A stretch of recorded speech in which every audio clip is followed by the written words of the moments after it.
Tuesday evening. I'm Chief Meteorologist Emily Walls. We have a lot to talk about tonight, and one of the big things that's buzzing, not just here in the Chicagoland area, but a lot of the Great Lakes out across the plains, is all about this heat wave that is going to be taking shape late this week and lasting through the weekend, and then likely into a good chunk of next week as well. So I wanted to start off talking about the heat, but of course we still have the tropics to cover. We have what's going to become Hurricane Eric, likely becoming the first 2025 hurricane to make landfall in the season of the hurricane season so far. So again, we have several topics that we're going to be touching on. But first, let's talk about your heat risk.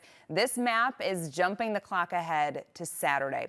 And this is your heat risk map. So what this means is all locations that you see here kind of highlighted in red, which is a lot of us. It's all across the plains, all the way over into Chicagoland, portions of Wisconsin, over into Minnesota, Michigan, and then all the way down to the south into portions of Oklahoma, as well as Arkansas, going to be dealing with heat-related impacts. So the red shading is representing a major heat risk, which means heat-related illnesses really going to be something that we have to watch for here late this week, going into this weekend. So again, this map is for Saturday, but especially here locally, around Chicago, over into Iowa, portions of Wisconsin. Do you see that purple that's showing up on Sunday? So that's representing an extreme heat risk. So not only is Sunday expected to be even hotter than what we're going to be experiencing on Saturday here locally, temperatures are going to be likely in the mid-90s, maybe even pushing into the upper 90s. But the dew point temperatures, they're going to be a little bit higher. And when you have higher humidity, it means that when we sweat, if we're outside, it's not going to evaporate quite as quickly, which means we can't cool down our bodies as quickly. So that's why heat-related illnesses really going to be something that we have to watch for this weekend, but especially on Sunday and then likely into Monday as well. So this is the heat risk map for Monday, and you can notice that extreme heat that is really beginning to move off toward the east, now including cities like Detroit, Flint, over toward Cleveland, Buffalo, New York. So it's going to be a lot of the eastern half of the U.S., especially around the Midwest, the upper Midwest, and then extending over into the Northeast early next week. That's going to be dealing with that extreme heat. But for a lot of you, you hear stay indoors, drink plenty of water, but several occupations keep people outside. So if that includes you or maybe some of your loved ones, here's a couple tips that you may want to pass along. And, around this region, we're not new to the heat. It's just this is really the first go around this year. So I think we need some reminders. So you can say that Emily Walls said that you can take extra breaks for those of you that are going to be working outdoors this weekend into early next week. Every 20 minutes or so, if you're going to be outside, you should be drinking cool water, if not cold water. And then, of course, taking those frequent breaks, and any sort of drink with electrolytes. That's going to be a wonderful thing, too, because it's kind of restoring all of the stuff that you're sweating out that your body needs. Your high temperatures today, it was hot today, but today was just kind of a preview of what we're going to be seeing late this week. It's going to get even hotter this weekend. But today in Chicago, we topped out in the low 90s.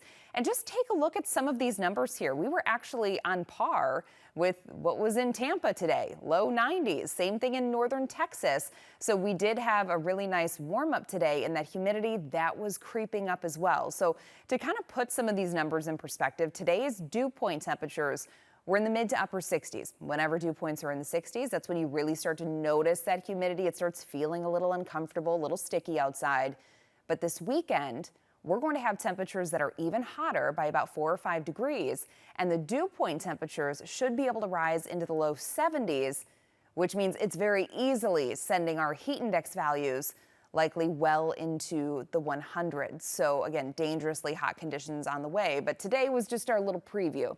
Now, your temperature outlook, this is looking forward to next week. So what you'll see here is notice all of the blue over the western half of the U.S. That's a giant trough. So watch my little cursor here. There's going to be a trough in the jet stream that goes down and around, and then it goes to the north and up above us. So for us on the eastern half of the U.S., we're going to be able to tap into that warmer air coming in out of the south because of the really large ridge that's going to be building in response to that very large trough across the western U.S. So we're going to be kind of playing opposites here.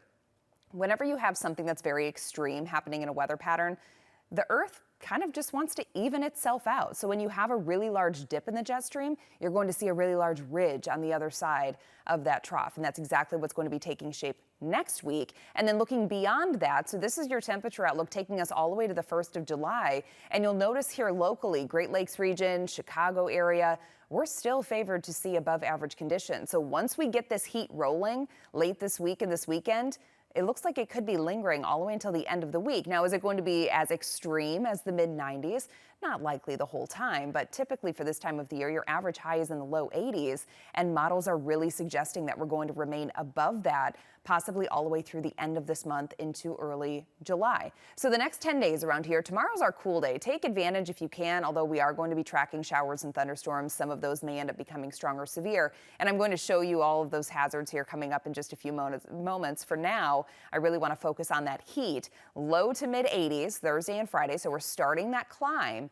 And then by this weekend, mid-90s. And if you're hoping for relief, if you don't have AC, you don't know how you're going to stay cool, try to build things into your day like going to the movies, going shopping, get to a store where there are, AC units that are going to be cranking when temperatures are this hot. So just kind of plan ahead that this weekend and then all next week, it is going to be uncomfortably hot, and our low temperatures at night, they're only going to be in the 70s. So even if you have to open up the windows and get that cooler air in during the overnight, I still don't think we're going to be necessarily cool enough to make a big difference indoors just during that short period of time when the sun goes down. Now, bouncing down to the tropics. So we now have Tropical Storm Eric in the eastern Pacific. This is our 5th named storm in just the last couple of weeks. So we had Alvin, we had Barbara, we had Cosme, we had Delilah. Now we're on to Eric, and right now this is a tropical storm with maximum sustained winds of 50 miles per hour. And the wind gusts, they're about the same as the actual wind speeds, right around 50 miles per hour. And the movement is at about 7 miles per hour, moving to the northwest, but it is going to change course just a little bit. And then eventually it's expected to make landfall somewhere along southern Mexico. And I'll show you that track. But first, let's talk about the Saffir-Simpson scale. If you've never heard of that, the Saffir-Simpson scale is how we essentially categorize hurricanes. So when you're thinking of hurricanes, you're probably thinking of a couple different things. One, really high winds, but two, you're oftentimes thinking about heavy rain, lots of storms coming along with that, storm surge, flooding. But when we're categorizing hurricanes, all it really comes down to when it comes to whether it's a category 1, 2, 3, 4, or 5, it's only coming down to the wind speed. And some would argue that maybe it's not the best scale. And, maybe in the future we're going to be able to find ways to better categorize this. But for right now, this is what we use at the National Hurricane Center. And, nationally, this is how we rank our hurricanes, 1 through 5. And right now, we still have a tropical storm when it comes to Eric. Once those winds reach 74 miles per hour, we will then have a category 1. That's forecast to happen sometime tonight or very early morning tomorrow. But this could potentially increase in strength all the way up to a high-end category 2 with maximum sustained winds all the way up to about 110 miles per hour. So this is considered to be an extremely dangerous storm as it's going to barrel down on the southern Mexican border here late this week. So here's the storm track. Right now, again, tropical storm. We have sustained winds of 50 miles per hour. But late tonight and into tomorrow, those winds are expected to increase significantly. I think by early tomorrow afternoon, around 1, 2 p.m., we could already be seeing sustained winds of 90 miles per hour. With that, you're still seeing wind gusts even higher, and then that could potentially further strengthen into a category 2 just before making landfall late this week, Thursday going into Friday. So zooming things out, bouncing back to the north here, this is a look at the satellite and radar and what we're dealing with right now. We have several pockets of showers and thunderstorms rolling through, and the main one that we're seeing here really looks to be this frontal boundary that's stretching all through the Great Lakes region, down through the plains, and then back toward New Mexico. And this frontal boundary is exactly what's triggering some showers, some thunderstorms, and even some tornadic activity. If we zoom things in, you'll see that red shading area that's over portions of Kansas and northern Oklahoma, even into portions, the far northeastern portion of the Texas Panhandle. That is a tornado watch that's going to remain in effect for several more hours.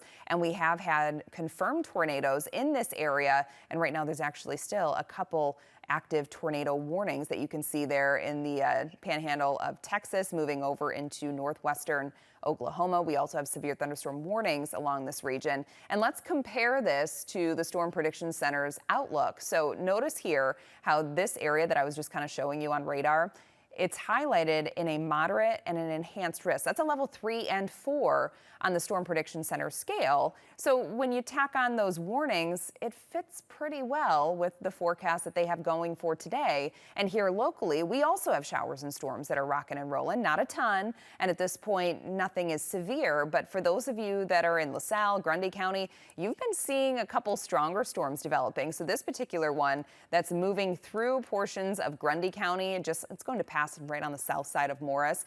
This box here that you see, that's a special weather statement that's going to remain in effect until 8:15 p.m. for 50-mile-per-hour wind gusts, in addition to pea-sized hail being possible. So just small hail with these guys. The more, concerned thing that we're going to be watching for throughout the rest of this evening really is going to be for those damaging wind gusts. But so far, everything has been behaving across our area. It's just been very scattered in nature. And again, we haven't had anything go severe just yet. Now, tomorrow could be a little bit of a different story. I'm going to break down those details for you coming up right after this short break.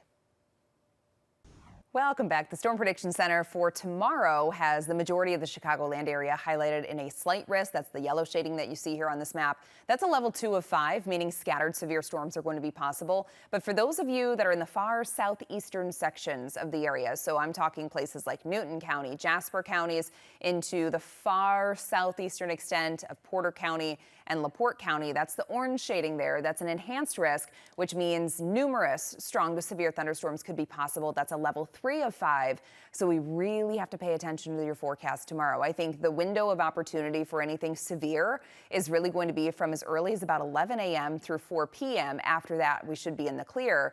But tornadoes not completely out of the question. So notice here that the majority of the area highlighted in a 5% tornado risk. And what that actually means is for really any point you could choose. You could throw a dart at this map here, and any point that dart landed on in the brown shading, within 25 miles of that dart, you could have a 5% probability of seeing a tornado touching down. So what you should take away from that is it's a non-zero tornado threat. Have ways of getting those severe weather alerts. If you haven't done so already, you can always download our Fox 32 weather app. You'll get those alerts directly to your location, and as soon as they're issued. So have your plan ahead for tomorrow. But the main concerns tomorrow, I still think, is going to be all about damaging winds.